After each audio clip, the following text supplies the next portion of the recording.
Yeah, it's a clear message. It's not a mixed message. It's a clear message, but it's almost two messages at the same time to say, Coach, we believe in you.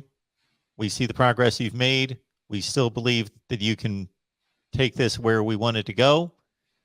We believe in you. We want you here, but there are obviously some things not working.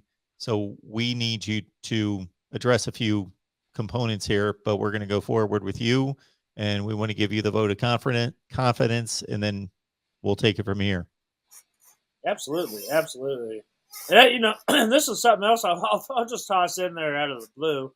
But I wouldn't doubt you see maybe a kicker commit, maybe a kicker offer go out and get committed in this class.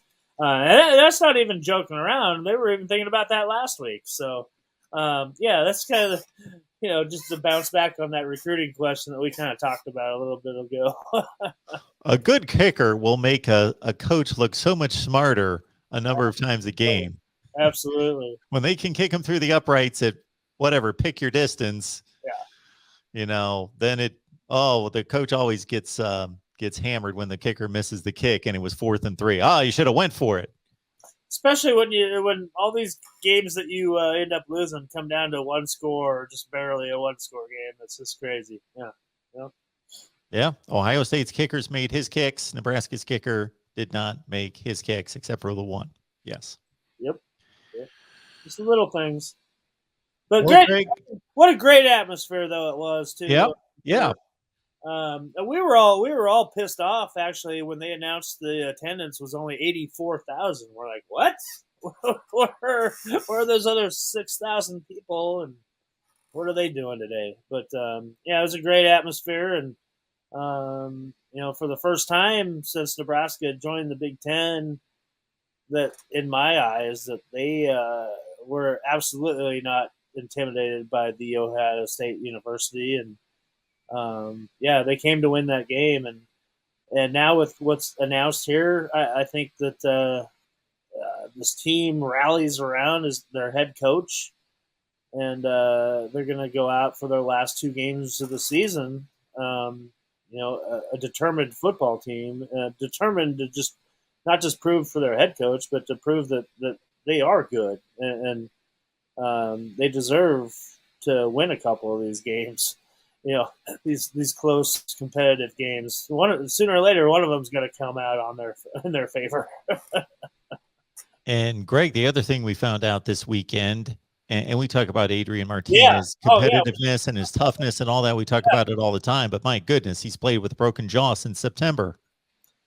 Yeah, there were 2 things that we learned coming out of that post-game press conference was about Adrian Martinez. He's been playing with a broken jaw. We had no idea, so that's got to make it pretty difficult just to even function throughout the day, much less play a football game and getting beaten and battered around by a bunch of 300-pound monsters in the Big Ten. But also, you got to add JoJo Domann onto that list too. JoJo's been playing with a badly injured hand, probably done. You've probably seen the last of JoJo Domann in a Nebraska uniform.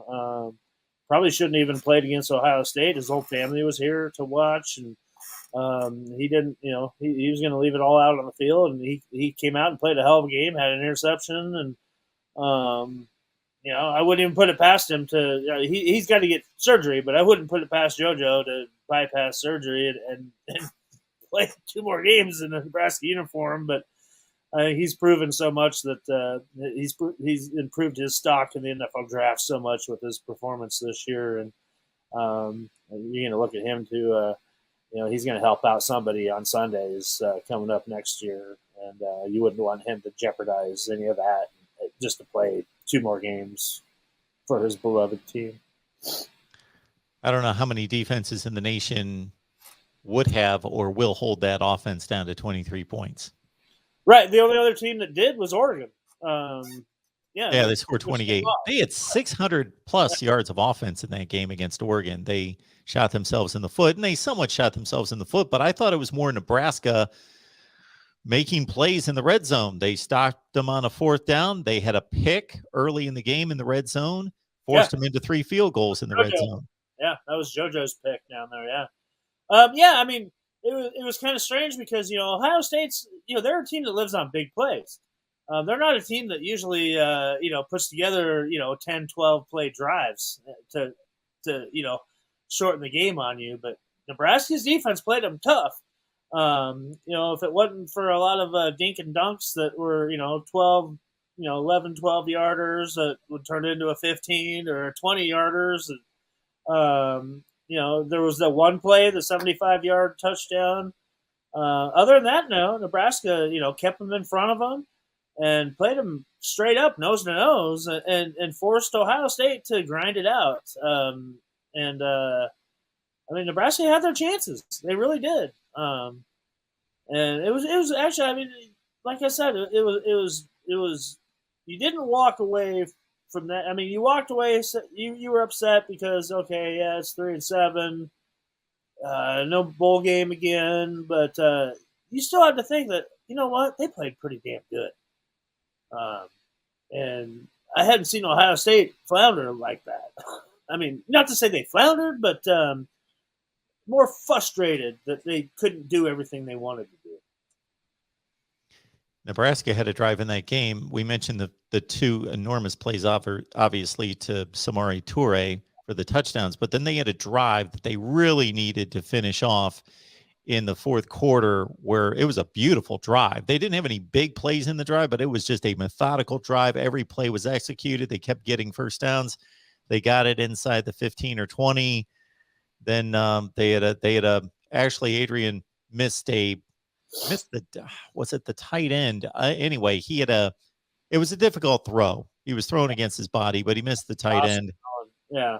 And was it Austin Allen? Yeah, he missed him. They had to kick the field goal, and of course that was the miss, and that really hurt because it was a beautiful drive. Yeah, I mean, all of a sudden, you had the momentum going in there, then boom, you miss a chip shot field goal, and it's like, oh, here we go again, and you kind of you force your hand to have to start playing fast after that because you did, you had a nice drive that kept Ohio State's defense on the field, and he had the momentum, and then air gets let out of the stadium, and it's just, and then it comes down to some other calls where it gets exaggerated because it makes it look like the officiating is always against Nebraska. I mean, we go back 20 years saying that, but those just stand out then when there is a poor call, and it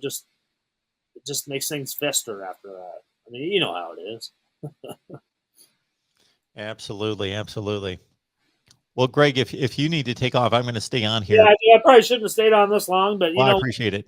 I mean, we have so much to cover, and I mean, everybody stay tuned. There's more breaking news will be coming out here shortly, and I'm sure we'll get together here again sometime this week, and we can go over all the big changes and let's do that.